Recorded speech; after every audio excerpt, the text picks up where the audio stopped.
Uranium is a very special element that we find in the Earth's crust. It is a heavy metal, just like lead or gold, but it has a hidden superpower. You can think of elements as the basic building blocks of everything around us. Uranium is one of the heaviest building blocks that nature makes all on its own. It has been sitting in rocks for billions of years, holding on to a tremendous amount of stored energy. People discovered that we could unlock this energy, and that discovery changed the world.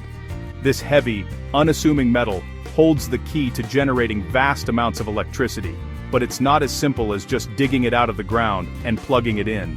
There's some amazing science we need to do first. Now let's talk about isotopes. Imagine you have a big box of building blocks that all look the same, but some are slightly heavier than others. That's what isotopes are. All uranium atoms have 92 protons, which is what makes them uranium, but they can have different numbers of neutrons. The uranium we dig up is mostly made of two main types, or isotopes. The most common one is called uranium-238, or U-238. It makes up over 99% of all natural uranium.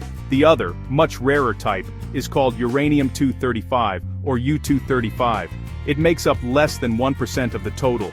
This tiny difference is everything. Even though U-238 is the most common, it's the rare U-235 that holds the real secret to nuclear energy. Think of it like a forest full of trees. Most of the trees are damp and won't burn easily.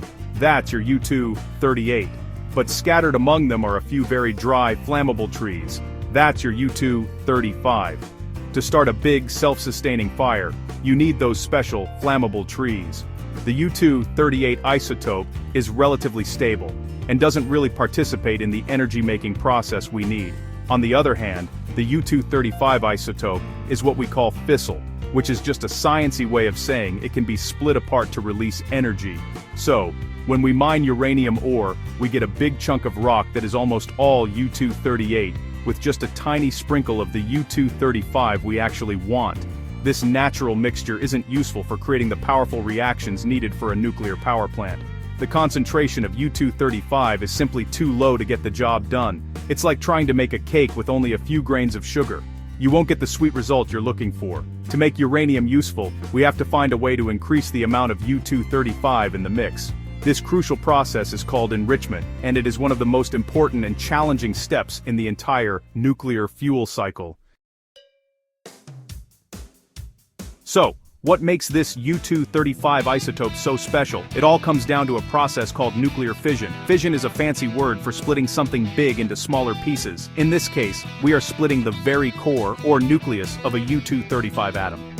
To do this, scientists shoot a tiny particle called a neutron at the U-235 atom.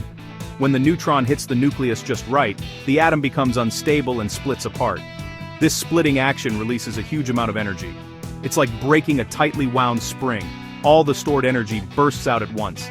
This released energy is what we use to heat water, create steam, and turn turbines to generate electricity.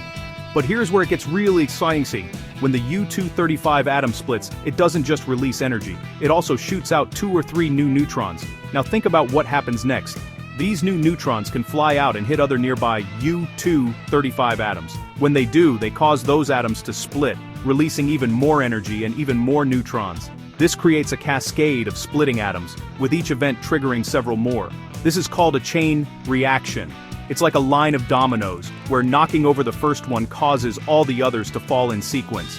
But in this case, each falling domino sets off 3 more lines of dominoes. For this chain reaction to keep going on its own, you need enough U-235 atoms packed closely together. This is what we call critical mass. If the U-235 atoms are too far apart, the neutrons released from one split will just fly off into space without hitting another atom, and the chain reaction will stop. This is why natural uranium, with less than 1% U-235, can't sustain a chain reaction. The U-238 atoms get in the way, absorbing the neutrons without splitting in a useful way. To get a self-sustaining chain reaction for a power plant, we need a higher concentration of the fissile U-235. This amazing process of converting mass directly into energy was famously described by Albert Einstein with his equation E equals mc squared.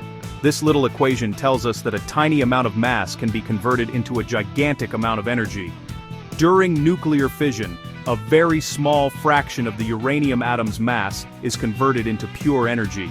It doesn't take much U-235 to create an incredible amount of power.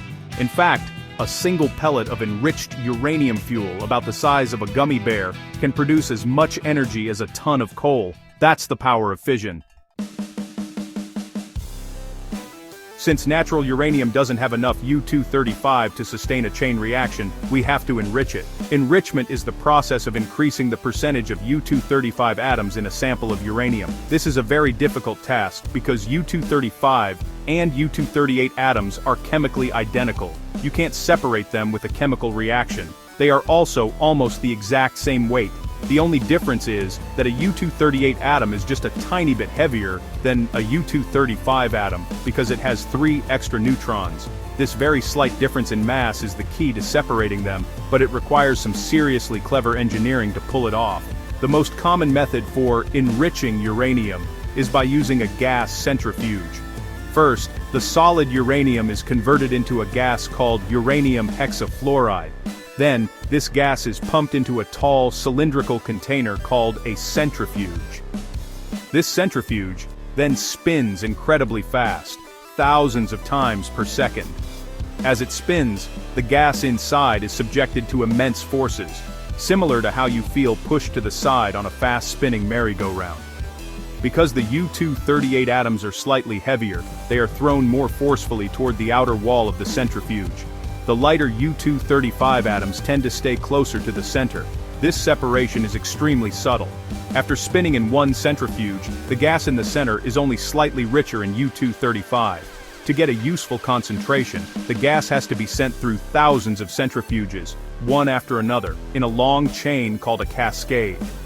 With each pass, the gas becomes a little more enriched. The slightly enriched gas from one centrifuge is fed into the next one, which enriches it a little more, and so on.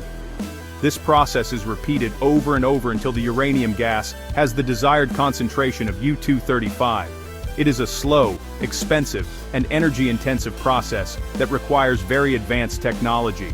The centrifuges themselves are engineering marvels. They have to spin at supersonic speeds for years without failing. The forces inside are so great, sometimes close to 1,000,000 times the force of Earth's gravity, that the materials used to build them must be incredibly strong and precisely balanced. Building and operating a centrifuge enrichment plant is a major technological challenge. This is why only a handful of countries in the world have the capability to enrich uranium on a large scale. The difficulty of this process is a major barrier for anyone wanting to produce fuel for nuclear reactors, or, more concerningly, for nuclear weapons.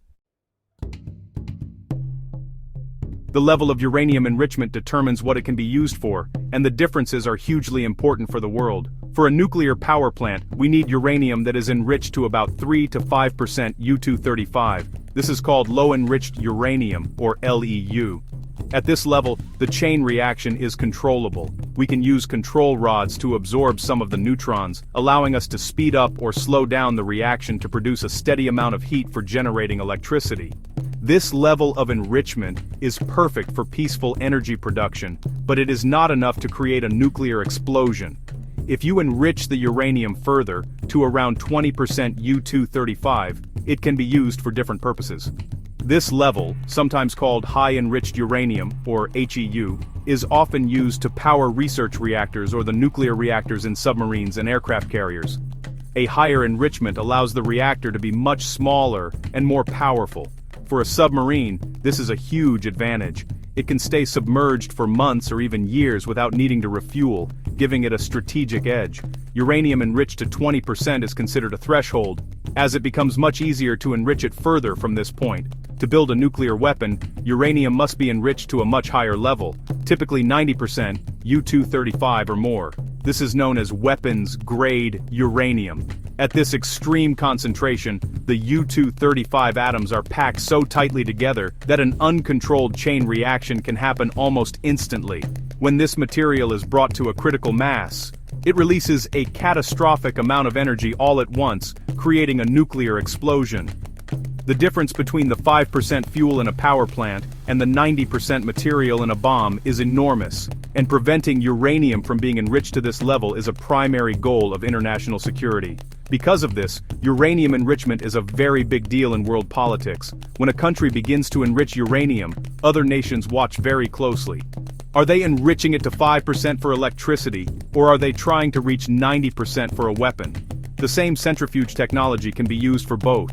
This is why international treaties and inspections are so important. They aim to ensure that countries with enrichment programs are only using them for peaceful purposes, like generating clean energy. The ability to enrich uranium is a powerful technology that can light up our cities or threaten our world, making it a critical point of diplomacy and a key factor in global peace and security.